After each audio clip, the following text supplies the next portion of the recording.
What's up, Saiyan Army? So before this video begins, we are going to be bringing over these voiceover type videos. So we're going to be bringing them back twice a week. So if you guys have any topics that you guys want covered, like today's video, comment them down below. Second type of video I'm going to start doing is I'm going to do Saiyan Army workout. Now I will be asking on IG story if anyone wants to work out, and whoever DMs me. So if you guys aren't following me on Instagram, go and follow me at Gokuflex. And yeah, I'm gonna be looking through the DMs, picking someone to work out with, and it's gonna be kind of like when I was training with Bryce. It's gonna be like a free personal training session for them and for you guys, as I'll be picking different types of people to work out with, and you guys can learn and grow and ascend together. Now, the third type of video we're gonna be doing is also a vlog type video. It's gonna be like either a day of eating vlog, might just be a workout edit or something. I'm not sure exactly. So we are gonna be getting back on a consistent schedule with these videos. So what you're seeing on the screen now is a pull workout. So we're doing 5x5 with 65 pounds. Yes, we're still doing krillin weight, but we're just working our way up as my shoulder slowly but surely gets better. After that, we hit 50 body weight pull-ups for time. This time it took me about 6 minutes, 38 seconds. Last time it took me over 8 minutes. So this time we really tried to push ourselves. I was super fatigued, to be honest.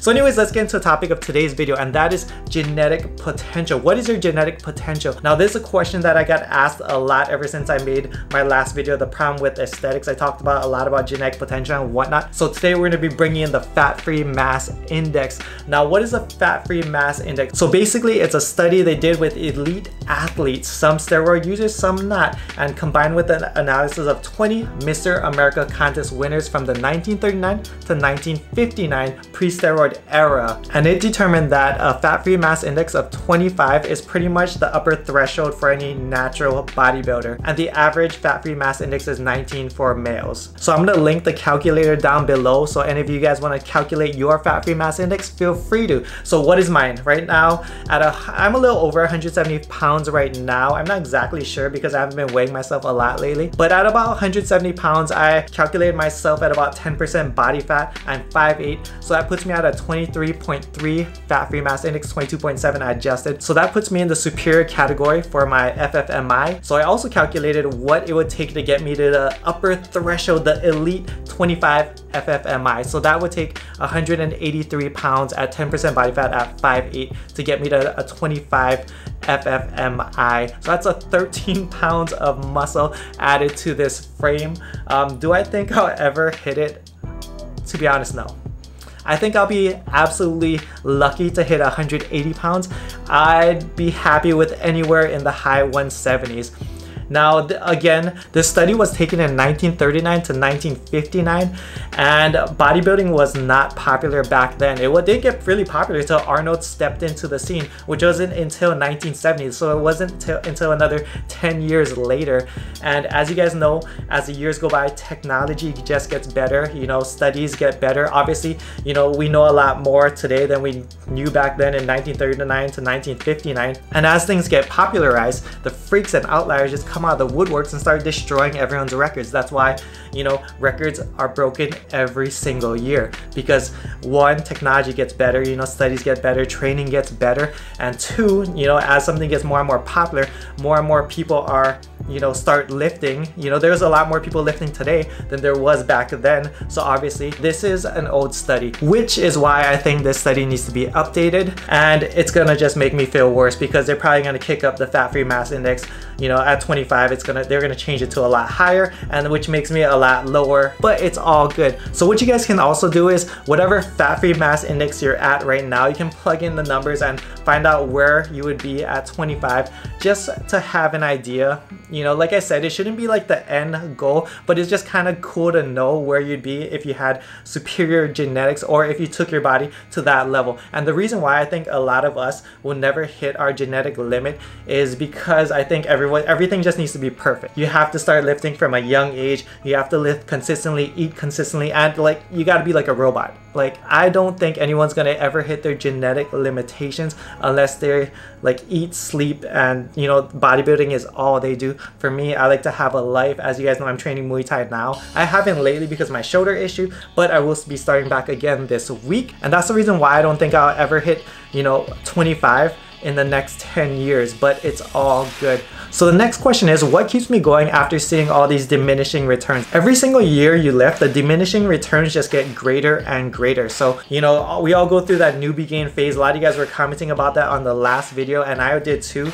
If you guys haven't seen my, I think this is about a year and a half, about 120 to 150, 160 or so. I'll put it on the screen now, but that was my first year and a half. And here's my transformation from 2016 to 2017 at 170 and 171 pounds. Now, did I even gain a pound of muscle in that year? Who knows? Maybe I gained more, maybe I gained less. You know, maybe the pump was different, maybe the lighting was different. Obviously, the tan of the hair was different. Now, who really knows? Also, here's my back progress picture from 2016 to 2017 as well. This was both taken in March. As you can see, the poses are quite different, but you know, I think progress was made, and that's all that matters. Now I'm just going to talk to you guys about what keeps me going personally, and that's the first thing, which is progress.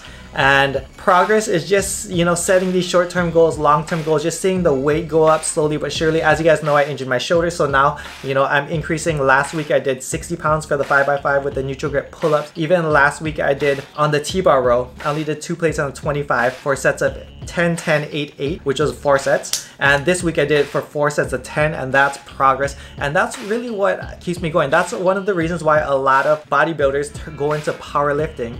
And that's because it's a lot easier for advanced lifters to gain 20 pounds on their deadlift than it is to gain, you know, 5 pounds of muscle a year. Number 2, habit. Now for me personally, I have to do something physical every single day. If I'm not lifting, I have to like go on a run, go on a hike, just do something, get out and about, maybe even just go on a walk or something.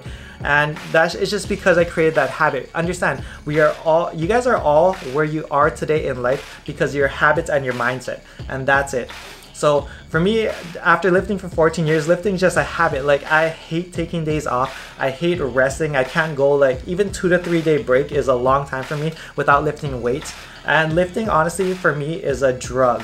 You know, just the pump you get in the gym and the endorphins you feel after, it's the most addicting thing to me, and I just absolutely love it. Number 3, regret. Now I'm gonna make a whole video talking more in depth about this because this is another question I get asked about a lot, and that is motivation.